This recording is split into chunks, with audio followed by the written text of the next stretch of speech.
It began on an ordinary Sunday morning. The online chess community, a quiet, nerdy corner of the internet filled with puzzles, streams, and endless debates about openings, suddenly froze. A single post started spreading across Twitter, Reddit, and Discord.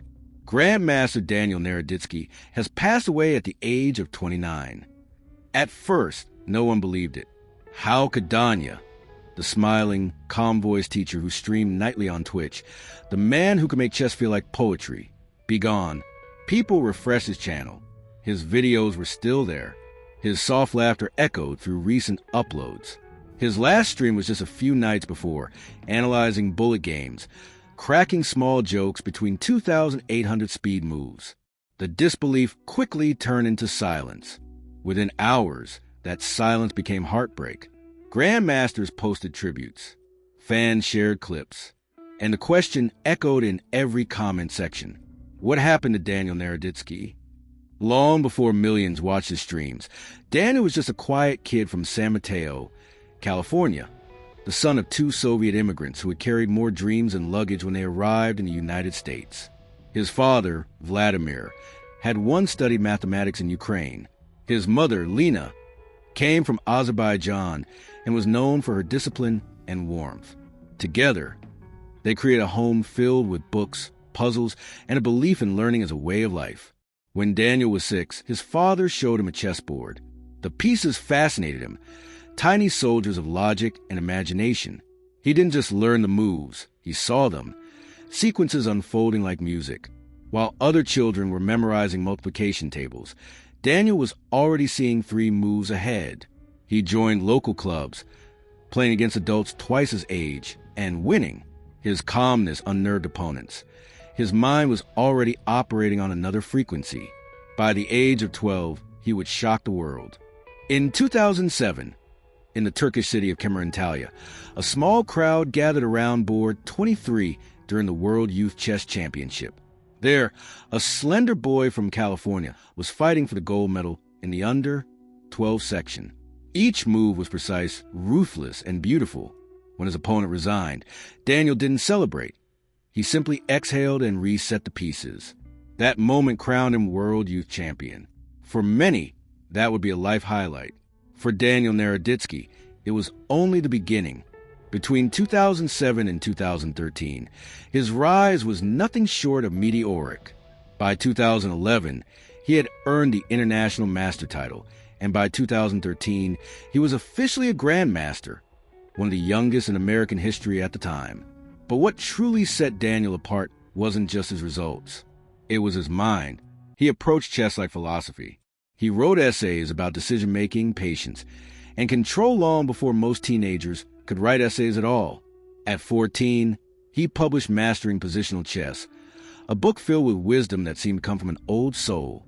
2 years later, he followed with Mastering Complex Endgames. He wasn't just playing chess. He was decoding it. To his readers, Daniel became something rare, a bridge between the game's ancient art and its digital future. Daniel wasn't obsessed with trophies. He wanted understanding. He once said in an interview, "The most beautiful thing about chess is that it reflects life. The quiet moments matter just as much as the bold ones." That philosophy carried him through Stanford University, where he majored in history. Even as he studied empires and revolutions, he continued competing, coaching, and teaching. At Stanford, friends remembered him not as the Grandmaster celebrity, but as a guy who always carried a pocket notebook, scribbling game ideas, historical notes, and random philosophical thoughts. His handwriting was small and neat, his thoughts expansive. After graduation in 2019, Daniel faced a decision that would shape the rest of his life. He could chase the professional chess circuit, living out of suitcases, tournament to tournament, or he could build something lasting. He chose the latter. He joined the Charlotte Chess Center in North Carolina as their Grandmaster in residence. There, he taught kids, men and adults, and helped build one of America's most vibrant chess communities. Students described him as endlessly patient. He never raised his voice, never mocked mistakes. Instead, he would lean forward, smile, and say, "Let's look at what the board is telling us." Every game was a story. Every move, a sentence in that story. When the COVID-19 pandemic hit in 2020, the world of chess moved online, and Daniel was ready. He launched a Twitch channel. At first, only a few dozen viewers tuned in. He streamed quietly, sometimes playing bullet matches at lightning speed, other times explaining deep endgames to casual players. But word spread fast. People called him the Bob Ross of chess. His calm voice, his humor, his kindness, they made the game feel safe, even for beginners. Unlike many streamers who relied on flashy graphics or trash talk, Daniel's strength was simplicity. He could turn a random blitz game into a masterclass in strategy and empathy. Before long, his audience numbered in the hundreds of thousands. Clips from his streams circulated everywhere.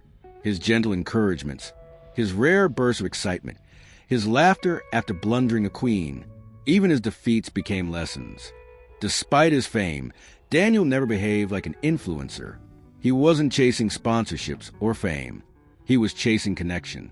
In interviews, he often said that his goal wasn't to teach chess, but to teach people how to think. Fans adored him because he felt real. No ego, no distance. In the often toxic world of online gaming, Daniel Naroditsky was an anomaly. Wise beyond his years, grounded, grateful, and pure in purpose. He once ended a stream with a simple message. If you're struggling with anything, school, work, or life, remember, even grandmasters make mistakes. The point is to keep moving forward. That clip alone gathered millions of views across TikTok and YouTube. He had become more than a chess player. He had become a voice of comfort. The last few months of 2025 were some of his most active online. He streamed regularly, wrote new educational posts, and was planning future collaborations. By every outward appearance, things were normal, maybe even better than ever. Then came October 19th, 2025. No one knows exactly what happened that morning. All we know is that the news broke suddenly, and the official announcements described his death as unexpected.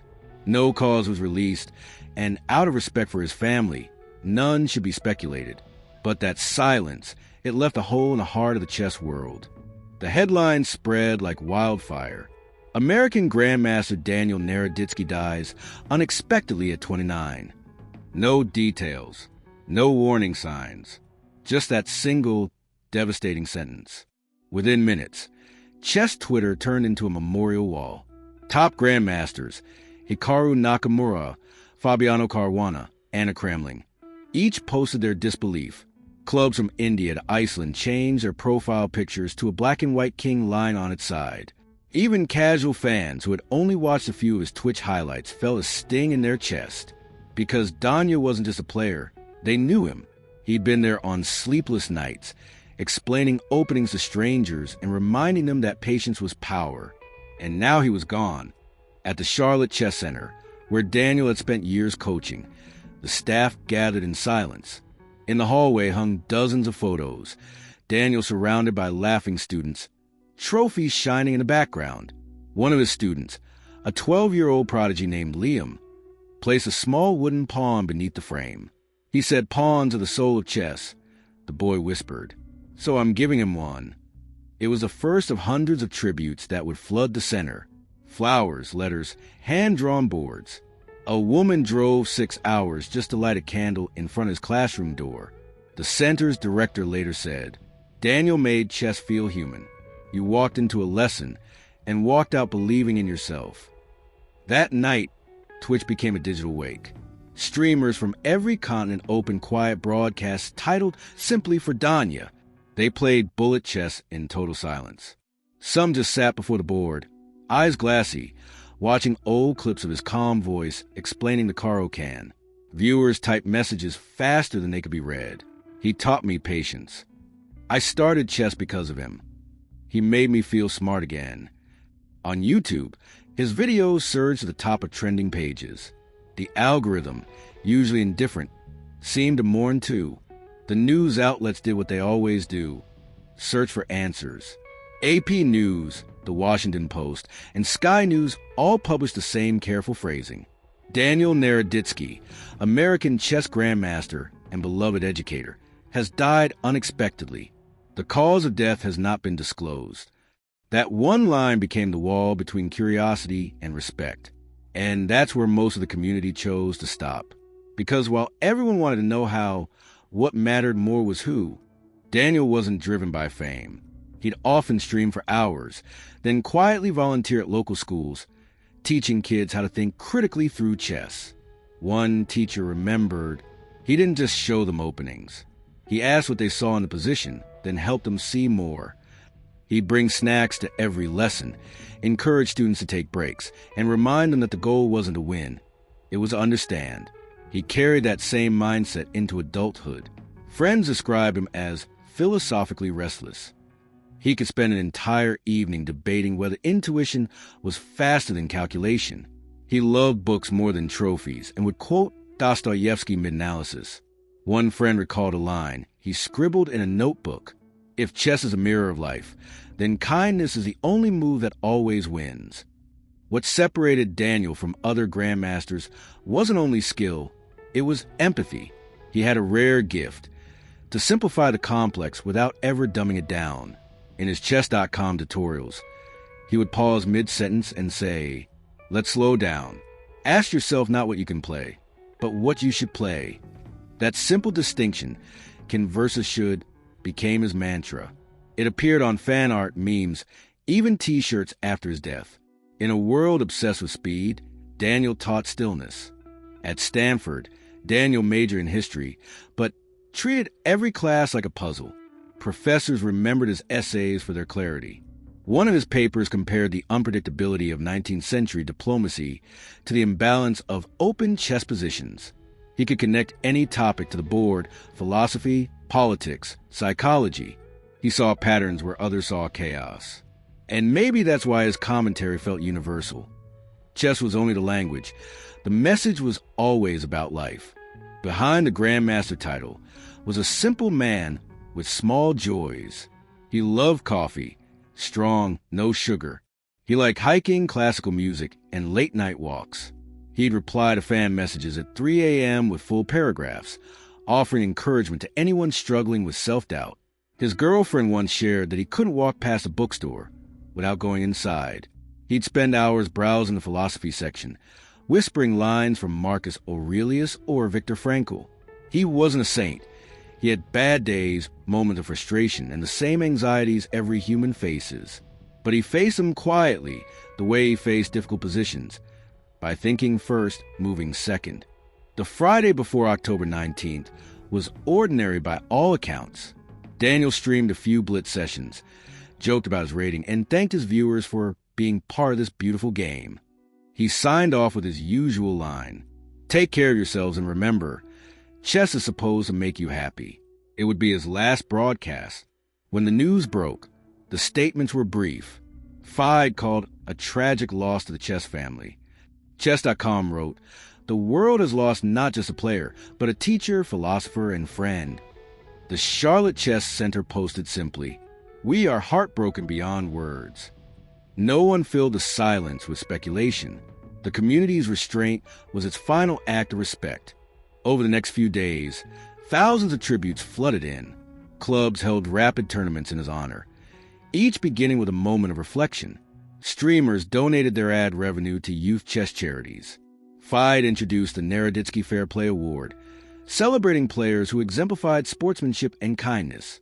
In San Mateo, his hometown, a mural appeared on the wall of a small cafe. Daniel, smiling, a king piece rising from sunlight behind him. The caption read, "Make your move count." Daniel once said, "A chess game is finite, but understanding is infinite." That line became the unofficial eulogy of every tribute video. People realized that his real legacy wasn't his victories. It was the way he played. He'd resign gracefully, compliment opponents, and remind viewers that every loss teaches a truth better than any win.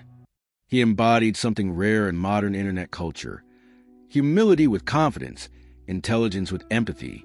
And in his passing, those values shone brighter than ever. When great minds leave too soon, we're left not with answers but with echoes. Daniel's death forced many to rethink the rush of online life, the obsession with ratings, followers, and constant productivity. He reminded the world that stillness is a strength. In tribute videos, fans edited his calm voice over piano music, repeating the same advice he gave during a 2023 stream. Don't rush the board. The pieces aren't going anywhere. That line, once about chess, became a gentle call for mental health awareness across the community. Weeks later, the Charlotte Chess Center held a memorial tournament. Players wore simple black ribbons. On the final day, they placed his favorite opening on the demonstration board. 1. D4 and F6-2. C4 E6-3. NF3 D5. The Queen's Gambit declined. When the final game ended, the hall stayed silent for a full minute. Then someone whispered, "Thank you, Danya." And that was how the world chose to close the chapter, grateful, not broken.